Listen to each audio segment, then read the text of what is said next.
All right. First off, thank you very much for doing this. I know your schedule is extremely busy. You're welcome. So you've been speaker now for, well, I guess technically not very long at all, less than a week. That's correct. What has surprised you about the role so far? Thank you for speaking with me. I think what has surprised me about the role is all the small things that you don't think about, like parking spaces and where people sit.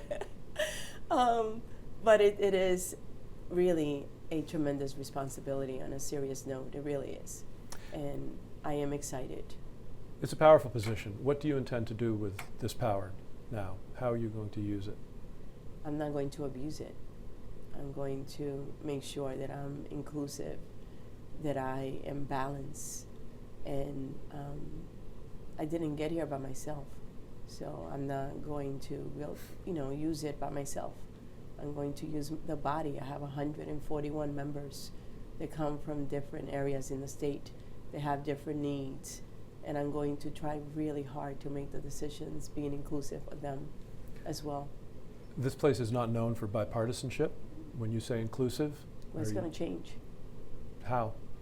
Just the way I manage my committee on health and government operations, where I have Republicans and Democrats, where we discuss very tough issues like reproductive rights, reparations, and we were able to listen and sometimes even amend bills with the feedback that I got from my Republican friends. And if you talk to them, they'll tell you that's how I was. Why would I change now? I'm going to give it my best. On that subject, last week I covered the Republicans' press conferences on their priorities for the session. I bumped into a delegate, a member of the Democratic Party. He said, "What are you doing here?" And I said, I'm covering the Republicans' priority press conference. And he laughed and said, "Doesn't matter." Is that changing? Absolutely. It's not that we're going to agree on everything. I'm not naive. I'm not the naive young delegate that came 20 years ago. I'm more pragmatic now in my 50s. And that's changing. And I created, for example, the Rural Caucus that is bipartisan because I do care. I called the minority leader and I requested may we meet once a week. And we started last week. We met for the first time, and we're going to do that every single week. We're going to meet in the morning. I believe we met on Thursday mornings.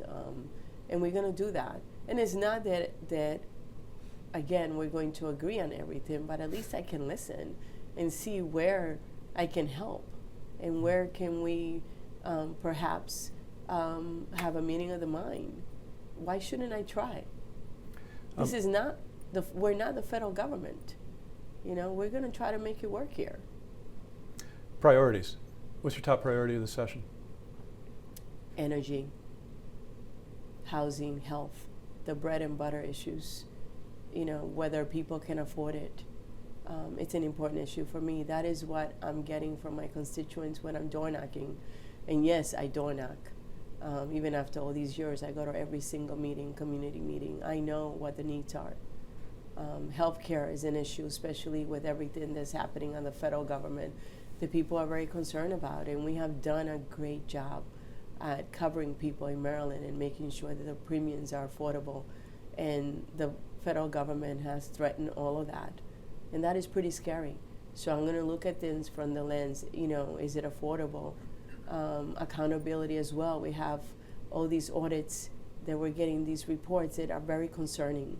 And I'm putting together a group to look at that and come up with some legislation this session as well.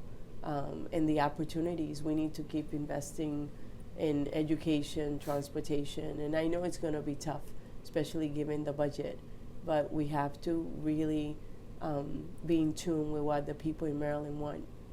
You talked about affordability and accountability and the audits and money, and now going forward, you talk about wanting to do more for education. Big tax increases last year. Taxes are not on the table. Okay. How's that? Well, they were last year. They were. There's still a deficit. Yes. You made the choices last year to do it. Why not this year? Because we did it last year.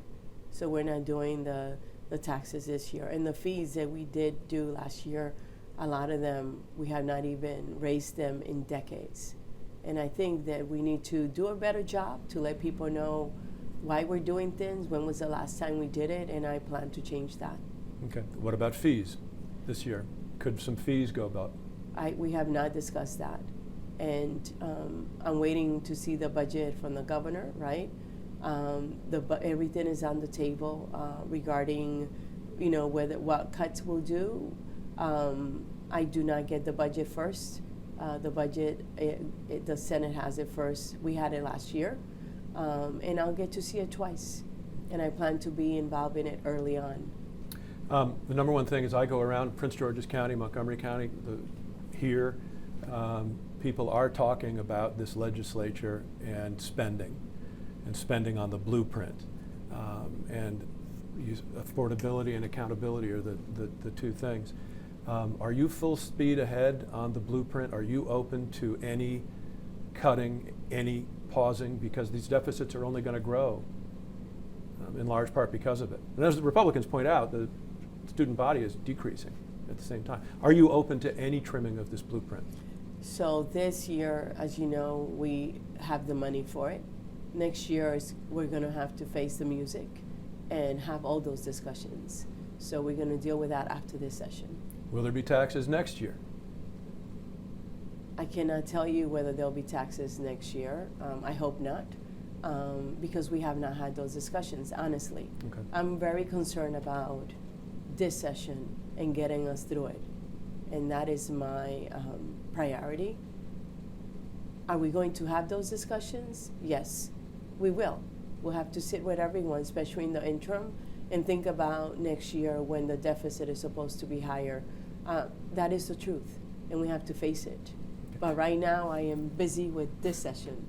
I've heard from people in both parties that there's a feeling that the legislature in Maryland has sort of lost touch with what the people of Maryland have as their priorities, what they want.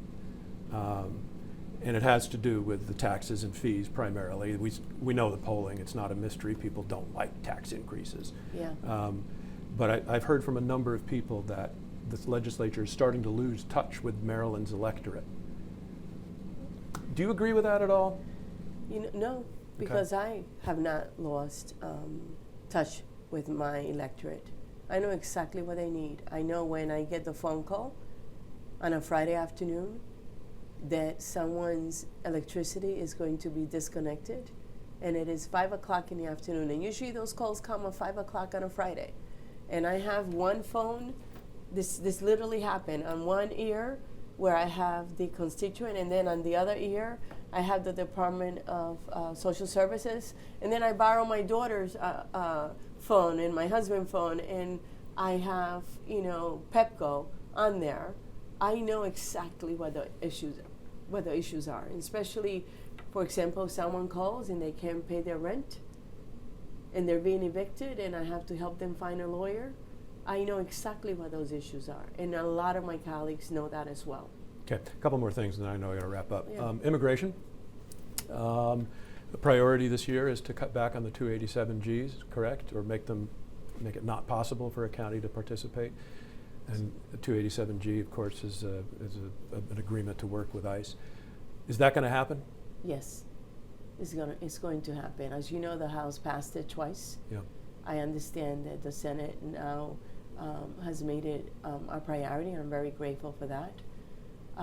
These agreement where you depose local law enforcement for them to enforce immigration law are dangerous, because the community will not trust law enforcement.